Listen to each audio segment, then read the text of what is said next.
Hello la famille, j'espère que vous vous portez bien. Moi, ça va très très bien.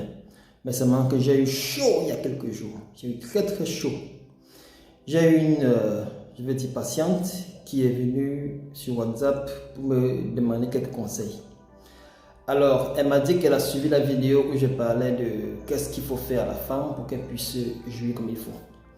Et elle m'a fait comprendre que avec son partenaire, ça ne va pas du tout. Son partenaire, il est très communicant, il attire très bien physiquement. Au départ, ça n'allait pas bien avec les préliminaires, mais elle a communiqué avec lui et il fait de plus en plus ses préliminaires. Mais malgré cela, elle n'arrive pas toujours à avoir de l'orgasme.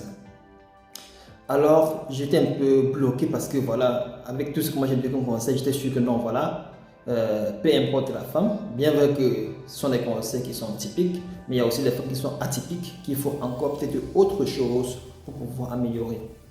Alors, j'ai fait quelques recherches et voilà, quand quelque chose me dépasse, j'aime bien faire quelques recherches pour voir est-ce qu'il n'y a pas autre solution. Donc, comme ça, j'ai effectué aussi un petit sondage avec quelques autres femmes que j'avais dans mon répertoire. Un petit sondage anonyme et il en ressortait que malgré qu'il y ait les préliminaires, il y a aussi des positions qui peuvent favoriser mieux l'orgasme chez la femme.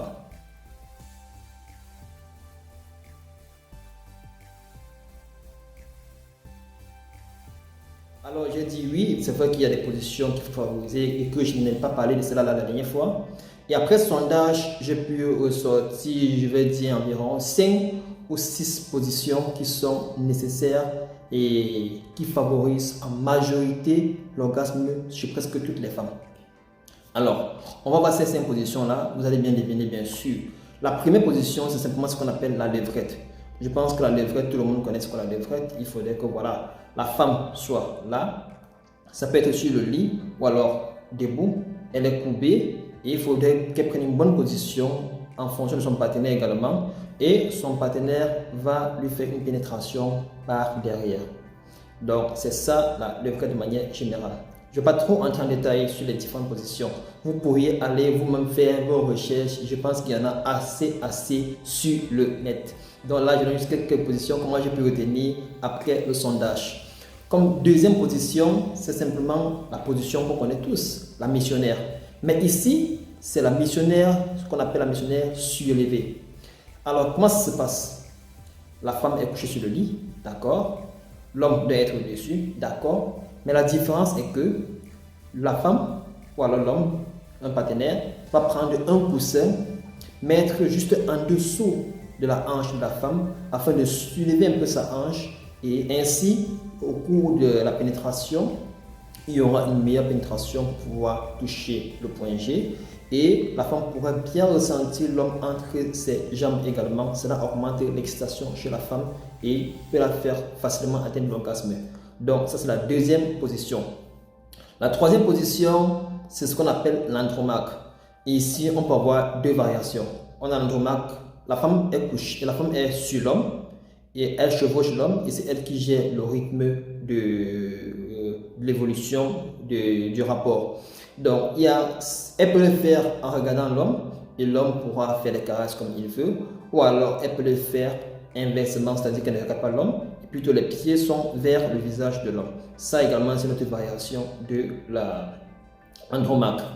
Comme quatrième position, c'est faire du sexe de manière spontanée. Ne pas forcément attendre chaque fois d'aller le faire sur le lit ou bien quoi, non. Même une fois comme ça, à la cuisine, varier un peu, aller à la cuisine, voilà, sur une petite table là comme ça, l'homme soulève la femme, il met sur la table et puis voilà, il peut lui faire les rapports durant cette position, ce qu'on appelle la position table de la cuisine. Donc, ça peut être une table qui est là et l'homme peut carrément lui faire ce rapport spontané là-bas. Ça aussi, ça permet de pouvoir augmenter l'excitation chez la femme et pouvoir déclencher l'orgasme chez cette dernière. Il y a aussi de manière spontanée contre le mur. Voilà, la femme elle s'adosse le torse contre le mur, son bassin est légèrement basculé en avant, elle soulève un pied pour pouvoir encercler l'homme Et voilà, l'homme peut également lui faire une pénétration là comme ça. C'est aussi un bon moyen de bien stimuler la femme. Et il y a aussi, pour les personnes qui ont des difficultés de rester debout, vous pouvez utiliser une chaise. Avec de la chaise, l'homme est assis sur la chaise, la femme monte sur lui, elle le chevauche et c'est elle qui gère l'évolution du rapport. Alors, il faut savoir que durant les rapports, pour pouvoir bien comprendre cette position-là, c'est qu'il faut jouer sur 3 éléments.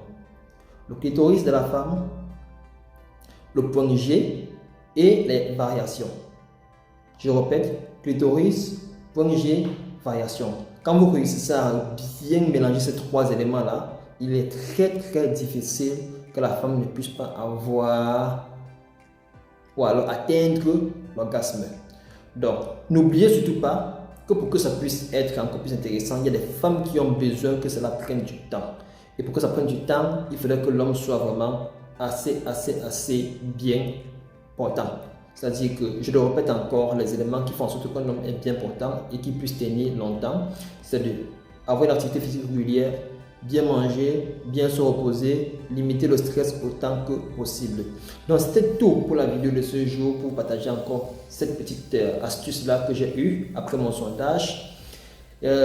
Si vous avez une autre position, mais si vous avez autre chose à se dire, à dire ce sujet-là, n'hésitez pas à laisser un commentaire, laissez un j'aime, partagez autour de vous. Je me rends compte que de plus en plus, le sexe n'est plus un sujet tabou. Même des personnes âgées en parlent, même si c'est de manière anonyme, parce que voilà, c'est en inbox qu'on vient en parler. Mais ça fait plaisir de savoir que ce n'est plus un sujet tabou et il faut échanger parce que ça fait partie du bien-être de tout individu. Portez-vous bien, partagez cette vidéo autour de vous car ça peut également aider d'autres personnes et laissez-moi un commentaire. Même si vous n'avez rien à dire, dites juste un petit merci ou bien voilà, vous voyez, j'ai mis une petite tenue africaine là, vous pouvez me dire que ma tenue est jolie, ça me fera aussi plaisir, ça va m'encourager. Portez-vous bien et on se dit rendez-vous à une prochaine capsule.